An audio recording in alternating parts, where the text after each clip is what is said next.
Was Hal. Who ut du? Hi everybody, this is Priscilla.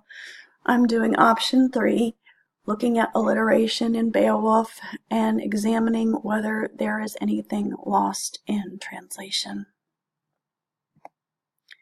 So this is the last 5 lines of Beowulf after he's been buried in his tomb and all the sad mourners are around.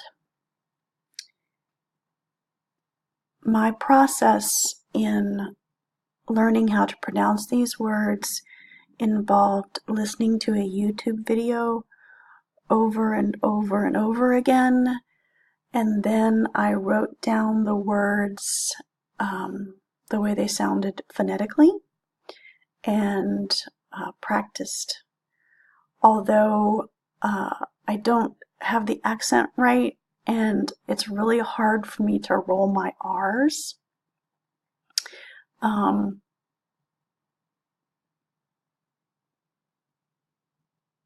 Let's just do it. Here we go. Swa begnornodum giete liede, halifortis hiere, hilo genitus, quadripehere, ver und caninga, mana maldest, und mana verust, leodum liust on lofgiernost.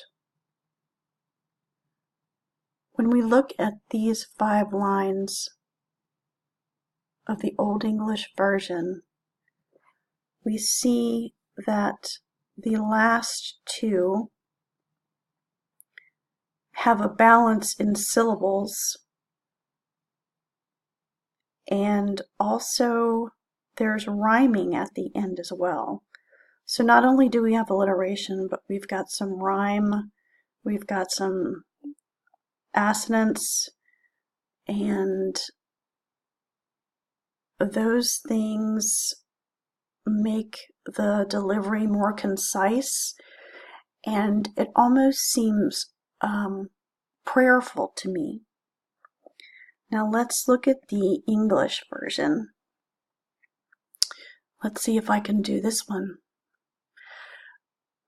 Thus made their mourning the men of Geatland, for their heroes passing his hearth companions. Quoth that of all the kings of earth, of men he was mildest and most beloved, to his kin the kindest, keenest for praise. So what I notice immediately, that they're trying to keep the idea of alliteration in this, with kin the kindest, keenest, mildest and most beloved, men mildest and most. However, the balance of the meter is not there. Some of the assonance and rhyming is not there, and there is a certain reverence or prayerful feel that the Old English version had that the modern English version does not. So what do we do with that? Well, none of us speak Old English. The students that I'm going to eventually be teaching in high school do not speak Old English, but we need to teach Beowulf, so we have to have the modern translations.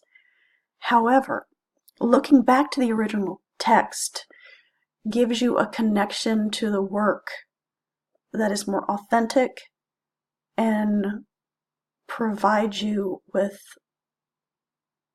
an emotional path that you can understand the work a little bit better. So I think that even though we can't study the entirety of Beowulf in the Old English, it's important to examine pieces of it very explicitly in the Old English version to understand the emotions of the work. So thank you very much for listening, and I hope you all have a great day.